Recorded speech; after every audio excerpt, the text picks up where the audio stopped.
Aje? Poa sana. Niwaambie brother. Kale kadem nilikuanga nako juzi. Kanilete wana. Yaje sasa. Last month nilikambia tenje. Nikakambia kamera. Earphone.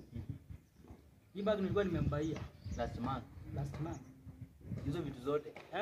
Na leo tukampata na mzae. Sasa ikabidi ni kwanza nikachukua impact. Unalima shamba la mawe. Imagine. Utachoka bure. Yaani naenda nafanya mambo narudia wewe unatambua mtu lakini hakuna anitambui. Ndio maana siku hizo hawaoleki. Hawana pepa kwenda hao watu. Kitu kama hiyo hapa mimi siwezi kumba. Kama wewe ungefanya nini? Walisema usitezana nacho.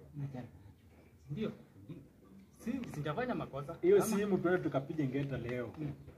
Tawachorea. Usikubali kalale huyu na hiyo simu. Twende tukapige ngeta. Lazima niwachoree. Si ndio nimechukua impact. Na mimi nitakupea chwani hiyo simu. Hata usifikiri tutampiga ngeta afu uende naye. Hiyo mabaya kwa tawachorea. Najua maji anapitia. Leo lazima tu mambo ya ibada. Sawa brother. Moja tawachorea.